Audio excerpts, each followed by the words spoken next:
न दृश्य देखे, न अश्लील संगीत सुने, जिसमें साधना नहीं है,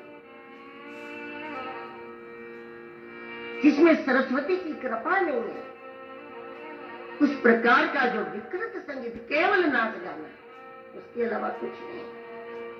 इससे राजाओं को बच के रहना चाहिए। और बड़ी सुंदर बात और उन्होंने ये बताई कि जो व्यक्ति मूर्ख हो, जो व्यक्ति मूर्ख हो, उसकी केवल इतनी मदद करनी चाहिए, मूर्ख को केवल भोजन की मदद करो, भोजन से अधिक मूर्ख को कुछ न दो। क्योंकि मूर्ख को आप फैक्ट्री बना दो तो क्या वो चलाएगा? वो बेच के खा लेगा। मूर्ख को भूमि दो तो घर नहीं बनाएगा वहां पे, वो उसको भी बेच देगा। अरे मूर्ख को अगर धर्म स्थान दे तो धर्म स्थान को भी वो सुशोभित नहीं कर पाएगा। इसलिए मूर्ख को भोजन से अधिक मदद नहीं करनी चाहिए, ये देवी भागवत कहता है। और सभा में जब तुम जाओ, सत्यव्रत, कभी भी नित्य कर्म किए बिना सभा में मत जाना। जितना भी तुम्हारा नियम, जितना तुमसे बने, 1 माला 5 माला दुख भी, तुम्हारा जो गीता के 5 श्लोक भी तुम पढ़ते जाना, अपना नित्य नियम किए बिना कभी सभा में।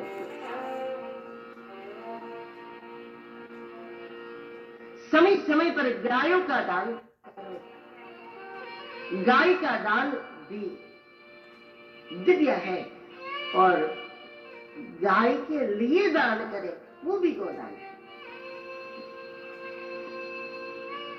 सिर्फ गाय लेने वाले, दान लेने वाला भी तो कोई होना चाहिए ना। अब वो व्यवस्था नहीं, तो जहां गौशालाएं हो वहां गाय के लिए दान करे, वो भी गोदान है। भूमि दान करे, स्वर्ण आदि का समय समय पर दान करे, ताकि तुम्हारी समृद्धि कभी कम न हो। इस प्रकार राज्य दे दिया और वो समाप्त हो गए। और राजा सत्यव्रत है, और सत्यव्रत की संतान राजा हरिश्चंद्र है। और जब हरिश्चंद्र का जन्म हुआ, पुत्र थोड़ा बड़ा हुआ, और सत्यव्रत की भी कुछ उम्र हो गई अब, और तब सत्यव्रत के मन में एक विचार आया कि क्या मैं शरीर सहित स्वर्ग में नहीं जा सकता? मैं सशरीर स्वर्ग जाना चाहता। एक विधान से जब इसको ये फायदा हुआ था ना, उसको लगा कि विधान में शक्ति है, साधनाओं में शक्ति है, सब कुछ हो सकता है। और इसके लिए सत्यव्रत अपने गुरुदेव वशिष्ठ जी के पास गया। वशिष्ठ जी का लाडिला तो है नहीं,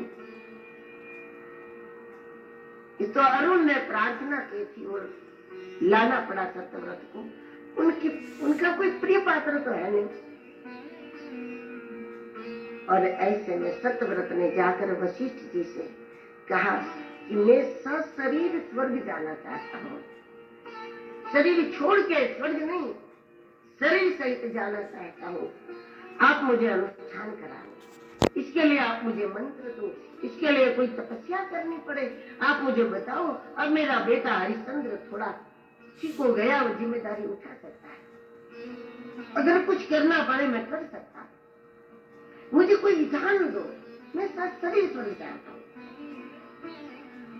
वशिष्ठ जी को गुस्सा आ गया, ऐसा कुछ नहीं होता, तुम जाओ यहाँ से, तुम्हारी बात में दम ही नहीं होता, तुम ऐसी बातें करते रहते हो, जाओ यहाँ से। सत्यव्रत ने कहा कि आप कराओ, नहीं तो मैं कैसे भी करके मैं जंगल में जाऊंगा, वहां मेरे बहुत सारे परिचित पंडित जी हैं, मैं कुछ भी करूंगा, मैं करके रहूंगा, मैं सशरीर स्वर्ग जाके रहूंगा।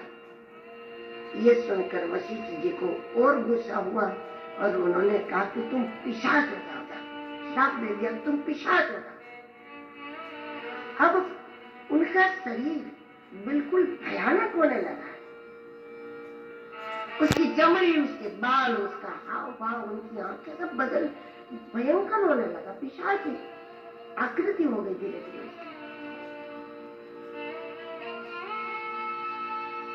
सत्यव्रत जिम्मेदारी हरिश्चंद्र को देकर जंगल में चले गए। उनको लगा कि अब ऐसी वेशभूषा में, ऐसी आकृति में मैं मुंह दिखाने लायक नहीं।